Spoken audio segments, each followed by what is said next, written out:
Bonjour à tous, nous sommes ensemble sur ce plateau pour une émission Vitamine B.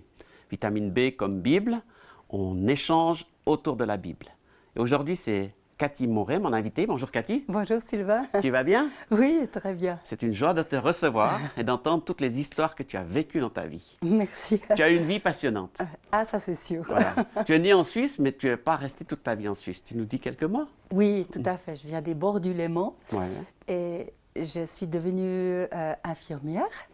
Depuis ma tendre enfance, j'étais très sensible à la souffrance des autres. C'est ta vocation? Et j'avais toujours envie d'aider ceux qui souffrent. Ouais. Et j'étais sensible, parfois craintive. Et j'ai dû parfois lutter contre une trop grande crainte ou une trop grande sensibilité qui aurait pu être destructrice. Voilà. Mais à l'âge de 16 ans, c'est vrai que j'ai vraiment eu ma vie bouleversée par comme une révélation que Dieu était un Dieu d'amour, Oui. qui n'était pas un Dieu de jugement, qui mettait des coches sur toutes mes fautes et mes bêtises, et qu'il m'aimait, qu'il me pardonnait. Et suite à cette révélation-là, je peux dire qu'il a changé l'orientation de ma vie. Oui. J'ai continué, j'ai demandé vraiment à servir Dieu. Et je voulais devenir infirmière depuis petite. Voilà. Et voilà, j'ai pu aller à l'école d'infirmière. Tu t'es formée, tu as fait le métier. Je me suis formée et pendant cette formation, Dieu m'a vraiment, dans mon cœur, appelée à le servir en Afrique. Ce n'était pas une voix audible, hein, mais Oui. c'était une conviction profonde. C'était au fond de toi. Est-ce que tu veux me servir en Afrique? J'ai d'abord dit oui, parce que j'en mourais d'envie, mais non, parce que j'avais envie, moi, de me marier, d'avoir des enfants, d'avoir une vie normale. Et j'étais partagée. Voilà. Et un jour, je me suis dit, non, on ne peut pas marchander comme ça, avec Dieu. Seigneur, je suis d'accord, je sais que tu m'appelles en Afrique. Et puis, dans n'importe quel état, que je me marie, que je ne me marie pas, je veux vivre ce que tu m'appelles à vivre. Et j'aimerais te servir et servir mon prochain. Et finalement, tu t'es mariée. Alors, oui, j'ai eu les deux. Tu as eu les deux. C'est ça qui est merveilleux. Ouais. On est parti avec Rémi, on s'est rencontrés ici, dans un groupe de jeunes, et on avait le même appel. Ouais. Lui aussi, il cherchait une épouse pour servir Dieu en Afrique. D'accord. Et au début, on se sentait très différents. Ouais. On ne se serait peut-être pas choisi comme ça, simplement par... on était des camarades, Voilà. mais après, on a vu qu'on était exactement faits l'un pour l'autre et que Dieu avait tellement bien dirigé les choses que ça ne pouvait pas être mieux. Donc, vous avez même eu une famille et des enfants. On a 3 enfants, Ouais. et on est partis jeunes, ce qui était la Haute-Volta à l'époque, en 1977, tous les deux. Moi j'avais 23 ans, et Rémi 28 ans, totalement inexpérimentés. On était, Dans on le a feu, certainement dans la fait beaucoup passion. d'erreurs aussi Oui. culturelles et tout, parce qu'on n'était pas préparés à l'époque. Hein. Ouais, ouais. Et puis, on a travaillé dans la brousse, fait des consultations, Rémi pour le laboratoire, et moi, je consultais sous une paillote avec à la poussière du Sahel, et avec de la paille qui me tombait dessus, Ouais. par 40-45 degrés, avec souvent un livre de médecine sur les genoux, parce qu'il n'y avait pas de médecin. Ouais. Et on a touché avez des tout fait. populations qui n'avaient jamais eu de soins. Wow. Et ma foi, j'ai appris comme ça, sur le tas. Et après, voilà, ces 9 ans là-bas, on est rentré pour raison de famille, on a vécu à Lausanne. Et voilà, comme je l'ai dit déjà dans une autre émission, on était heureux, Oui. d'une famille moyenne, avec nos petits soucis, mais dans l'ensemble, vraiment, tout se passe bien. Jusqu'au jour où on a découvert que j'avais un cancer du sein bilatéral très grave. J'ai dû être opérée. Et j'ai eu des traitements lourds et surtout, je ne savais pas si j'allais survivre. Voilà. Et c'était ça parfois, toute une expérience. J'ai dû apprendre à m'appuyer sur Dieu et sur sa parole pour rester à flot. Pour traverser cette épreuve. Pour traverser cette épreuve. Et parfois, je me visualisais comme sur un petit rocher, au milieu d'une mer complètement déchaînée. Et je me disais, si je ne me tiens pas sur ce rocher, je tombe, je me noie. Tu coules. Et ce rocher, pour moi, c'était Jésus Ouais. qui tenait ma main. Et je ne savais pas si j'allais survivre Voilà. à moyen terme, disons oui ou non.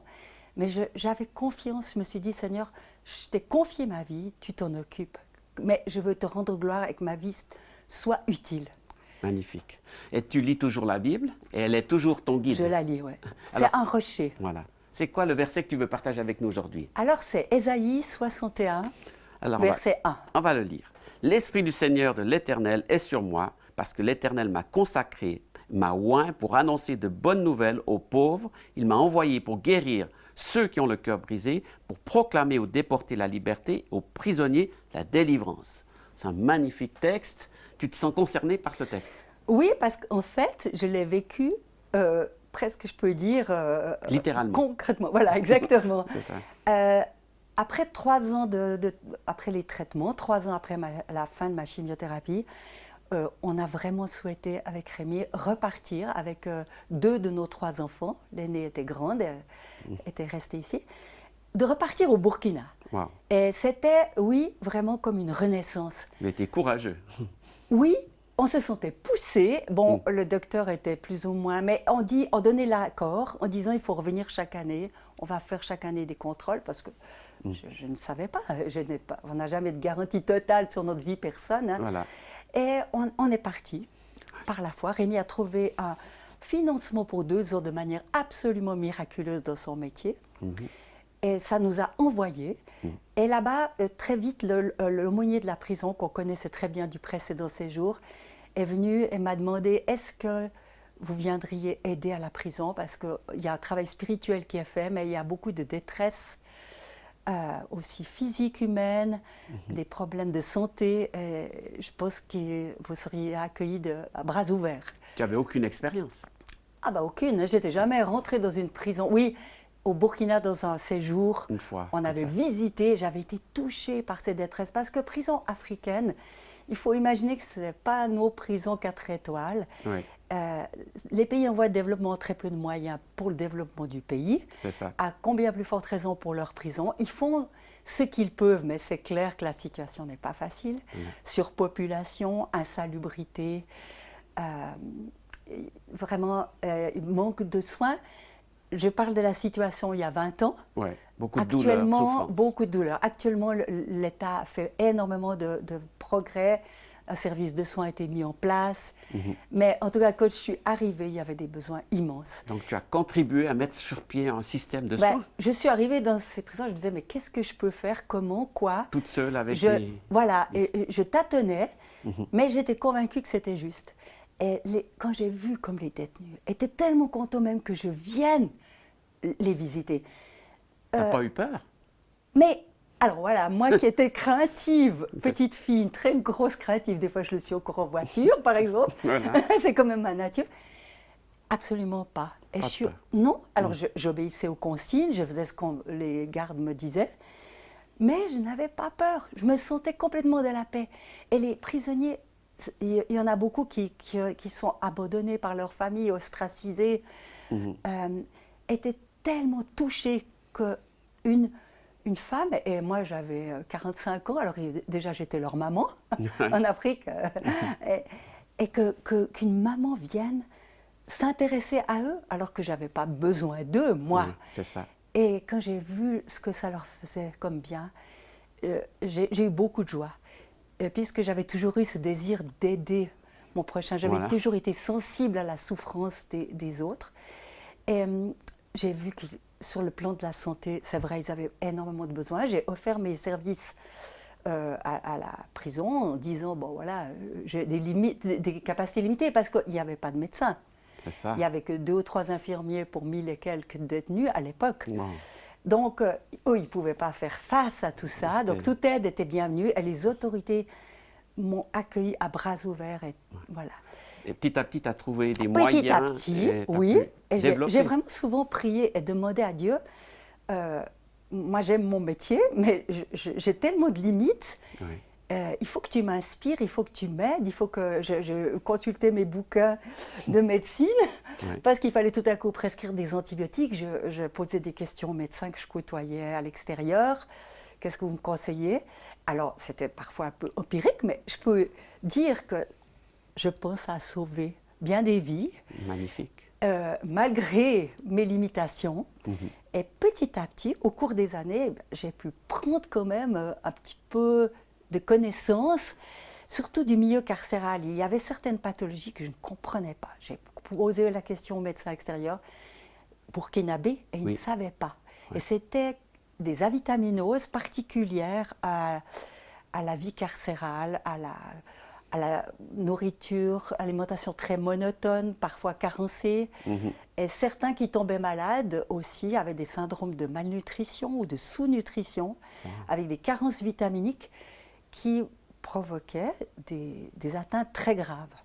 Donc, tu as pu aussi leur apporter de la nourriture, finalement? Oui, de la nourriture, j'ai des traitements vitaminiques, Oui. de la nourriture pour compléter, parce qu'au début, j'ai vu des cas, et je me suis aperçue avec horreur que c'était du scorbut. Wow. Parce que nous, c'est Christophe Colomb, les bateaux, mais voilà. Et j'ai pu prendre en charge. Et en 2004, j'ai eu une dame qui est venue m'aider. D'abord, je l'avais engagée comme alphabétiseur en langue locale pour les détenus. Et elle était prête à faire. Elle m'a aidée énormément. Une dame burkinabé, pleine de bon sens, pas infirmière. Et aujourd'hui, avec son mari, c'est eux qui travaillent, qui continuent ce travail en prison.